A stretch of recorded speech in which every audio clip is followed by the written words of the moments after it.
자, 이번 시간에는 교과서에 없는 이야기를 한번 해보도록 하겠습니다. 자, 여러분들한테 한번 숙제를 내보도록 하겠습니다. 도덕적 덕성이라는 것이 도대체 무엇인가? 한번 제가 간단한 그 질문을 할 테니까 여러분들도 한번 생각해 보시기 바랍니다. 자, 도덕적 덕성, 제목이 도덕적 덕성입니다. 시몽이라는 사람이 지금 이걸 지었는데, 교육자로서의 내 경험에서 보았을 때 다음과 같은 문제가 현장에서 빈번히 일어나는 것을 보았다. 보통의 지적 능력을 가졌지만 예외적으로 강한 착한 의지를 가진 젊은이가 있는가 하면, 그러니까 인지 능력은 그렇게 뛰어나지는 않아요. 근데 보통으로 보통이지만 강한 착한 의지를 가진 젊은이가 있었고, 모든 사람이 인정하는 탁월함을 가졌으나 의지가 상당히 약하고 불안정한 젊은이가 있었습니다. 제가 봤을 때 아는 것도 많고 그래. 그런데 탁월함은 있어. 그런데 의지도 상당히 약하고 불안전해. 마음이 어찌 그에 보면 불안해. 그랬을 때 이 두 사람을 놓고 일어날 수 있는 실제적인 문제는 마지막 남은 장학금을 누구에게 줄 것인가 하는 것이다. 자, 외국 같은 데는 장학금으로 많이 대학을 가잖아요. 그러나 이 문제는 좀 더 깊은 이슈와 연결되어 있다. 즉, 누가 자신의 분야에서 결국 더 많은 성과를 거둘 것인가 하는 것이었다.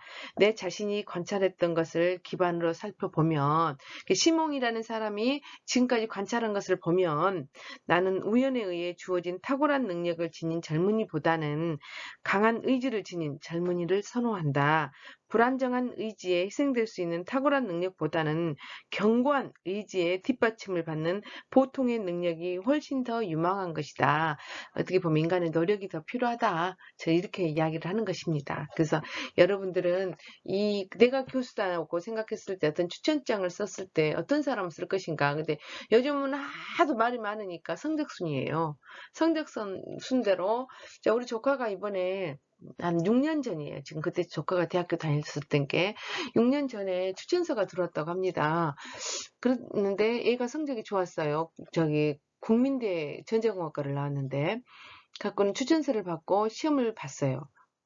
시험을 봤는데 A는 조건이 다 된 거예요.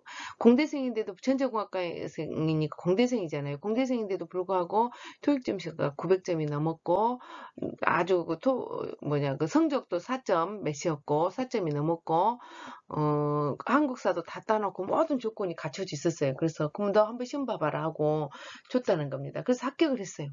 그래서 갖고 25살 때 취직이 된 거예요, 우리 조카가. 그래서 벌써 지금 32살, 이제 32살을 먹었는데, 지금 11월생이에요, 걔가. 32살을 먹었는데, 그게 결과적으로 만으로 31살도 안 됐잖아요. 근데 직장 생활을 6년이나 한 거예요. 그래서, 미리 준비되어 있는 사람들은 이렇게, 좋은 기회가 오더라고요. 그래서 추천서가 이렇게 외국 같은 데는 지금도 추천서가 많이 있는데 이랬을 때 어떤 젊은이한테 줄 것인가? 그렇다면 기업이 원하는 인재상이 도대체 무엇인가? 한번 보도록 하겠습니다. 2013년도 대한상공회의소에서는 최근 국내 매출액 상위 100대 기업이 원하는 인재상을 조사하였습니다. 국내 상위권 기업들이 최근 원하는 인재상은 슈퍼맨인 것으로 조사되었다. 슈퍼맨, 그냥 그 약자입니다. 바로 전문성입니다. 그리고 두 번째는 창의성입니다. 세 번째는 도전정신입니다. 도덕성, 주인의식, 이런 것들이 있어야지만이 좋겠다. 이렇게 이야기를 한 겁니다. 국내 100대 기업들이 원하는 인재상을 보면 가장 중요한 요건은 도전정신이라고 말하고 있습니다. 상공회의소에서는 최근 국내 매출액 상위 100대 기업의 인재상을 분석한 결과 도전정신을 꼽은 기업이 88개사로 가장 많았다고 합니다. 자, 우리 인간이 왜 인간이 되었을까요? 우리 한번 생각해 봅시다.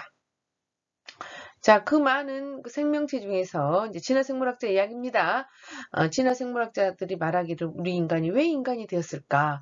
그건 바로 진화심리학자들이 이야기하기를 도전했기 때문이라고 말합니다. 자, 기어서만 다니다 보니까 어때요? 먹을 것이 다 안 보여.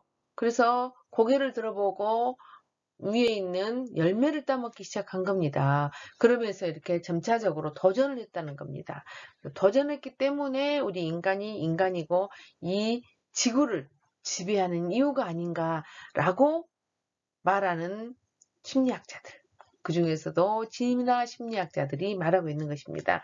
그래서 저도 마찬가지인 것 같아요. 대학만 딱 졸업하고 말았더라면 이런 제가 여러분들 앞에서 기회가 설 기회가 없었을 거 아닙니까? 그런데도 불구하고 저는 물론 남편이 돈을 벌고 오고 양 부모님이 널널하게 사셨고 그래서 굳이 석박사를 하지 않아도 이미 석사까지 저는 대학을 졸업하고 바로 석사를 그냥 했기 때문에 뭐 편안하게 살 수 있는데도 불구하고 저는 도전을 했습니다. 다시 석박사를 한 겁니다. 그래서 도전하지 않았다라면 내가 이 기회가 없었을 것이다. 저는 그렇게 생각합니다. 그리고 늘상 저는 또 도전합니다.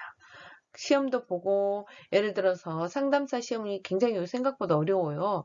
그 상담사 시험도 보고 그래서 합격도 하고 우리 나이에 공부를 한다는 것이 굉장히 도전이 하지 않으면 안 돼요. 저도 또 마찬가지입니다. 제가 한자에 관심이 있어가지고 누가 그 한자 시험을 보라고 하지도 않았어요. 그런데 제가 1급에 도전을 해서 1급을 땄잖아요. 그거 누가 시킨 거 아니에요. 그런데 내가 하고 싶어서 도전을 한 겁니다. 그로 인해서 굉장히 많은 혜택이 있었습니다. 그 일본어, 물론 그 일본어라든지 제가 공부를 했기 때문에 일본어도 잘했고, 물론 일본어를 했기 때문에 또 한자가 쉬웠지만, 그렇다고 해서 1급에 도전할 정도의 한자 실력은 아니잖아요. 그럼에도 불구하고 제가 계속 공부하고 도전해보고 누가 시키지 않았지만 했던 겁니다. 그래서 여러분들도 마찬가지다는 겁니다. 우리 애들한테 이렇게 이야기합니다. 늙은 엄마도 공부하는데 너희들은 왜 하지 않니? 이렇게 이야기합니다. 저는 아침 일찍 자고 일찍 일어나요. 아침 일찍 일어나는 스타일이에요. 그래서 아침 일찍 일어나서 책을 봅니다. 근데 애들이 그 나태하게 늘어져 있는 모습을 봤을 때 전 그게 용납이 안 되는 겁니다. 그래서 엄마 딸로 태어나기 참 힘들어. 엄마 딸로 이렇게 성장하기가 힘들어. 그런 이야기를 하더라고요. 그래서 내가 애들한테 그 뒤로는 내가 일요일날은 무조건 식구들이 다 일어나서 아침밥을 먹고 맛있는 걸 먹어야 돼. 근데 지금은 꽤 됐습니다. 제가 막 아침에 일어나가지고 아침 잠이 없으니까 제가 신문도 오지 않잖아요. 일요일날은. 그래서 막 음식을 준비해서 깨가지고 먹이고 막 그랬었어요. 그것이 나는 내가 너무 가정생활에 충실하고 잘하는 걸로 생각했어요. 그런데 애들이 아침에 일어나는 거 너무 힘들어해. 그래서 내 식으로 하면 안 되겠다 생각한 것입니다. 그래서 지금은 그래 우리 늦잠 자라. 그리고 지금은 아침밥 안 먹어도 된다. 이렇게 지금 표현했습니다. 그래서 그만큼 저는 도전을 합니다. 그래서 도전이 없이는 발전이 없고 도전이 없이는 기회가 없다라는 겁니다. 그래서 그 사업하시는 분들도 마찬가지입니다. 10명 중에 1명이 성공할까 말까입니다. 그런데 도전도 하지 않으면 그 기회마저도 없기 때문에 우리는 그 순간에 머물러 버립니다. 그래서 여러분들한테 늘상 도전하라고 말합니다. 자, 이어서 첫 번째로 도전의식을 꼽은 기업이 88개나 되었고요. 주인의식을 꼽은 회사는 78개사, 전문성을 뽑은 회사는 77개사, 창의성을 뽑은 회사는 73개, 도덕성을 뽑은 회사는 63개사 순이었습니다. 그래서 열정을 꼽은 기업은 64개사였습니다. 그래서 팀워크를 뽑은 회사도 63개, 글로벌 역량을 뽑은 것도 53개사, 실행력을 뽑는 것이 21개사였습니다.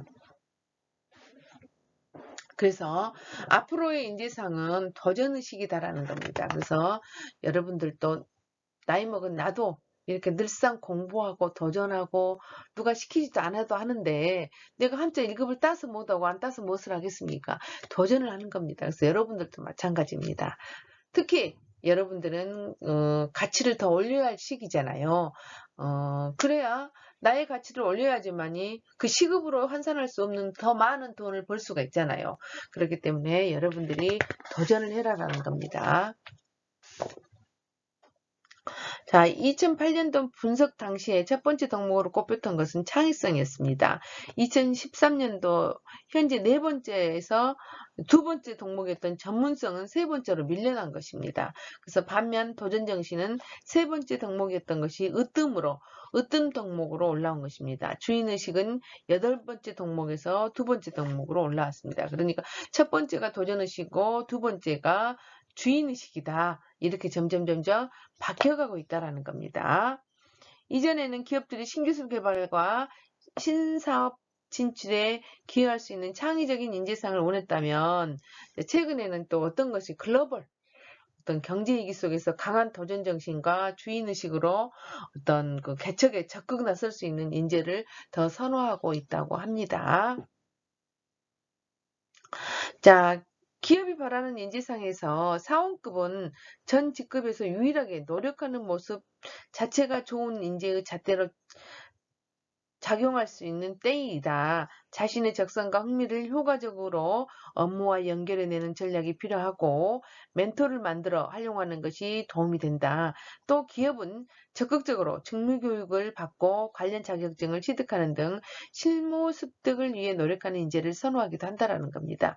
기업에 생동감을 주고 밝고 낙관적인 성격까지 가졌다면 더할 나위가 없을 것이다. 이렇게 이야기를 하고 있습니다. 이건 출처가 어디냐면 워크넷에서 출처한 것입니다. 여러분들한테 이거 소개를 하는 겁니다.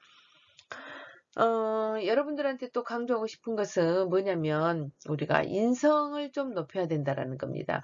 직업 윤리라는 것도 결과적으로 인격을 나타내는 거잖아요. 인격이라는 것은 곧 인성을 말하는 것이잖아요. 그래서 인성이라는 말은 굉장히 추상적이고 포괄적인 의미를 가지고 있기 때문에 한마디로 정의하기는 어렵습니다.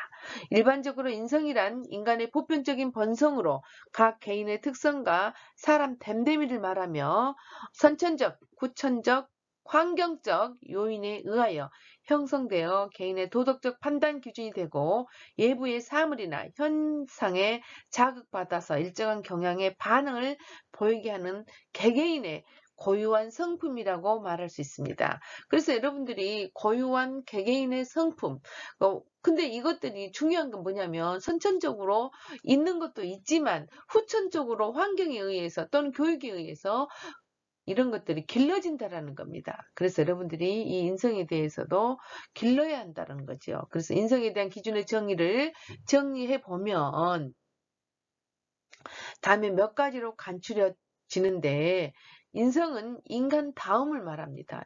인간적인 것을 말합니다. 인간의 본성 또는 인간이 추구해야 하는 바람직한 품성이라고 말할 수 있습니다. 그런 덕목에서 보면은 인격을 가리키는 경우가 대부분이겠지요. 인격 이꼬르 됨됨이, 됨됨이 이꼬르 사람의 인성 이렇게 말할 수 있겠잖아요. 인성은 가치 판단의 대상이 아니고 있는 그대로의 인간, 그리하여 한 개인의 독특한 특성, 행동 양식, 성격을 기술하는 개념으로 받아들일 수 있다라고 이야기하고 있습니다.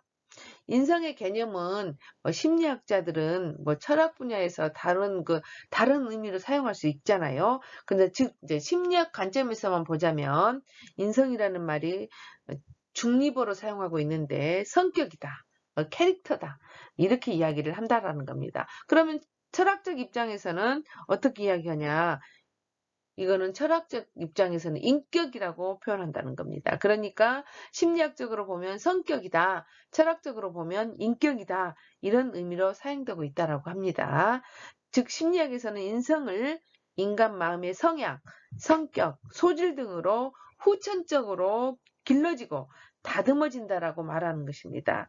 또 그리고 개발되는 것이라고 말하는 것입니다. 일찍이 맥클리랜드라는 사람은 이렇게 말합니다. 인간의 운명은 그 사람의 인성의 표현임을 지적하고 운명을 바꾸려면 인성을 바꾸어야 한다고 강조하였다. 인성을 변화시키기 위해서는 가치관, 의식 구조, 행동, 습관을 차례대로 바꿔야 한다고 주장하기도 합니다. 자, 공자님께서 말씀하셨습니다. 인간의 본성은 거의 비슷하다.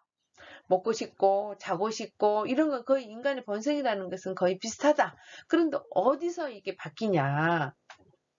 우리 인간의 본성은 거의 비슷하겠죠. 아무리 생각해봐도 저도 그렇게 생각합니다. 인간의 본성은 거의 비슷하지만 습관에서 차이가 온다라는 겁니다. 이 기가 막힌 말을 공자님께서 3000년 전에 이야기한 겁니다.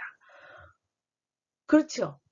공부도 마찬가지입니다. 사실은 공부 잘하는 아이는 이게 공부라는 것이 습관이 돼가지고 내 회로가 형성이 돼버렸어. 그래서 공부를 하는 데 있어서 그게 어때요? 어렵거나 불편하거나 힘들지가 않아. 근데 내가 내 회로를 작동하지 않아 놓고 만들어 놓지 않으니까 이 공부를 하려니까 그게 힘든 거예요. 그래서 이것이 습관이 중요하다라는 겁니다. 그만큼 공부 잘하는 사람과 공부 못하는 사람도 하나의 습관에서 차이가 있다라는 겁니다. 저는 그거는 뇌과학자들이 이미 밝혀지고 있습니다. 어떻게 밝혀지고 있냐. 3주 동안 내가 이제 학원을 다녀야 돼. 내가 토익 점수를 올리려고 보니까 토익 학원을 다녀야겠어. 근데 토익 학원을 다닐 때 학교도 있고 어쩌고 하니까 좀 새벽에 다녀야겠네.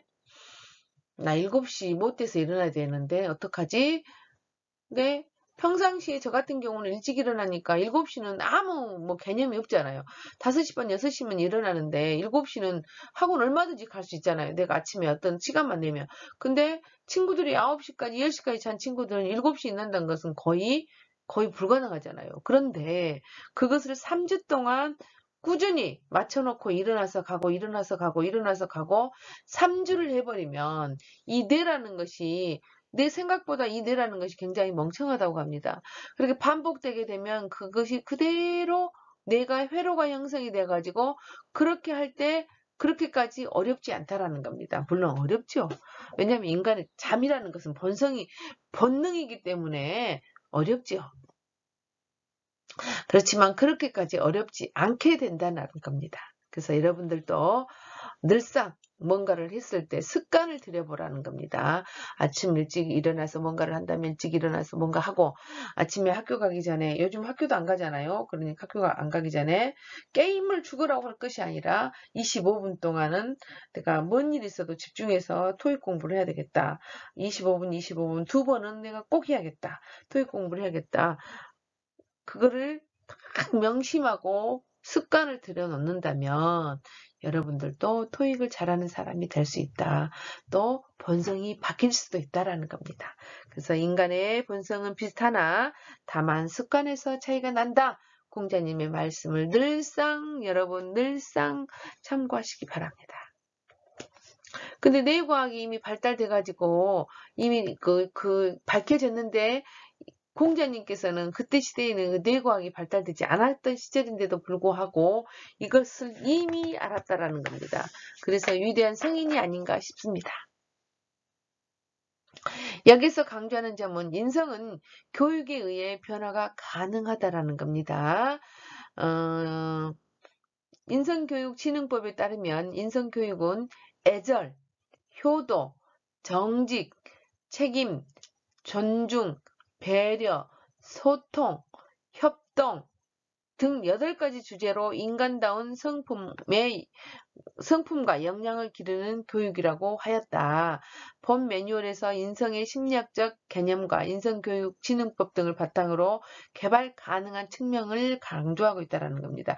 이것을 여러분들이 애절, 조금 어른들 앞에서는 우리 언어를 사용하지 않고 좀 어른들이 쓰는 용어를 사용하는 것도 하나의 예절이잖아요.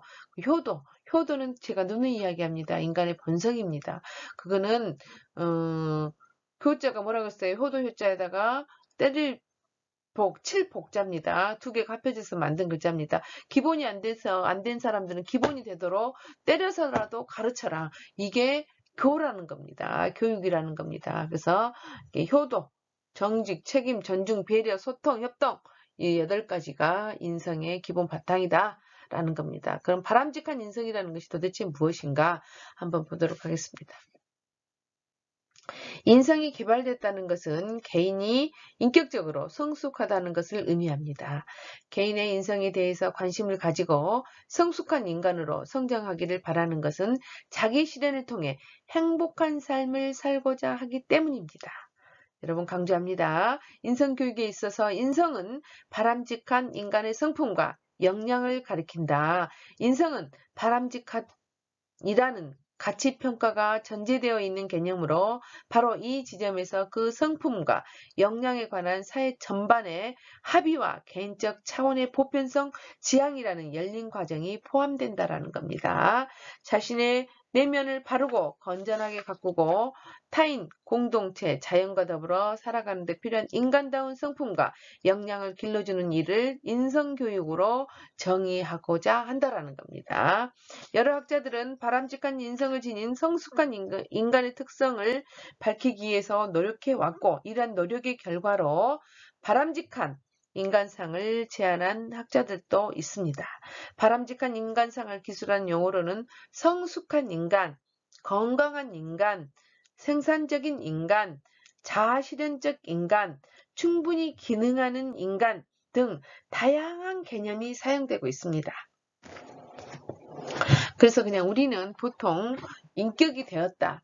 이렇게 이야기하잖아요. 이 가운데 바람직한 인성을 갖기 위해서 다음과 같은 요소들을 우리가 한번 검토해 보도록 하겠습니다. 첫 번째, 시민적 덕목이 있느냐. 인성의 덕목 중에서 시민적 덕목이 있느냐. 자신과의 관계를 잘 이끌어갈 수 있는 내면적 성찰 능력과 자신이 어떤 사람이며 어떤 생각을 지니고 있는지에 대한 통찰력과 타짜와의, 타인과의 관계를 잘 이끌어 더불어 살아갈 수 있는 능력인 공감 능력과 공동체 의식이 있는가. 이것이 첫 번째 인성이 있느냐 없느냐라는 겁니다. 그래서 이것이 시민적 덕목이다. 타인과의 관계, 우리는 혼자서는 살아갈 수가 없잖아요.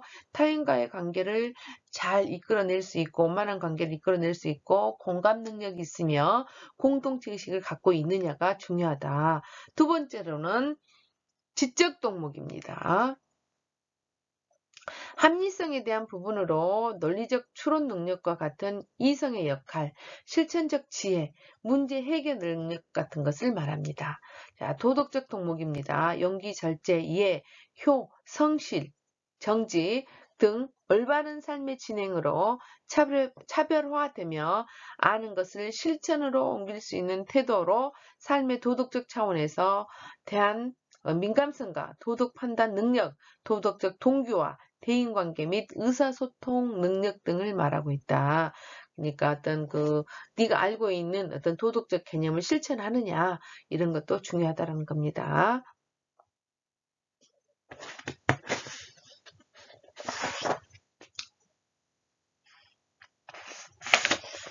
자, 인성에 대해서는 앞으로도 계속 더 여러분들한테 설명할 겁니다. 그래서 이번 과제는 마무리 이번 차시 과제는 직업을 갖기 위해서 준비하고 있거나 실천하고 있는 것들을 200자 이내로 한번 써보세요. 자, 예를 들어서 합니다. 저는 토익을 준비하고 있습니다. 그러면 토익을 어떻게 준비하고 있는지, 인터넷을 듣고 있는지, 학원을 다니는지, 내가 매일 몇 시부터 일어나서 매일 아침 아니면 일주일에 3번 정도는 토익을 열심히 문제를 풀어본다든지, 또는 뭐 여러 가지가 있잖아요. 난 자격증을 따기 위해서 공부를 한다든지, 우리 아들은 제가 그랬습니다. 3학년 2학기 때가 되면은 너는 무조건 노량진을 가거라. 그래서 눈물 젖은 빵을 먹어봐라. 엄마가 고시원에 보내줄 테니까 고시원에 한번 가봐라. 고시원은 정말 쪽방 한 평 반이나밖에 안 되잖아요. 그래도 45만 원 정도 들잖아요. 비싸잖아요. 그런데 학원비까지 보내려니까 어때요? 더 힘들죠. 밥값 보내야지. 집값 보내야지. 또 학원비, 집값, 밥값, 먹을 것 이런 거 비용이 들려면 거의 100만 원이 들잖아요. 최하. 그래서 100만 원이라도 내가 보낼 테니 노량진에 가서 기사 공부를 미리 해놔라. 그래서 3월에 합격을 해라. 그래야 네가 여유가 있다. 기사 자격증을 빨리 따놔야 하나를 더 기사 자격증을 따지 않겠니? 그래서 2개를 따야지 너가 조금 더 취직해갖고 또는 나중에 어른이 돼서도 좋지 않겠냐. 그래서 2개를 한번 따기 위해서는 3월 달에는 무조건 합격을 해야 된다. 그래서 3학년 겨울방학 때는 노량진을 가거라. 제가 그랬습니다. 그랬더니 한번 생각해 본다고 하더라고요. 그래서 여러분들도 마찬가지입니다. 그렇게 준비하지 않으면 어떻게 취직이 되겠습니까? 그래서 일단은 뭘 준비하고 있는지 여러분들이 좀 한번 써서 내시기 바랍니다. 만약에 준비를 안 했더라면 나 앞으로 이걸 할 거예요. 그리고 구체적인 인성이라는 것은 실천 덕목까지도 인성이라고 했잖아요. 그래서 여러분들이 꼭 실천하시기 바랍니다. 그래서 여기서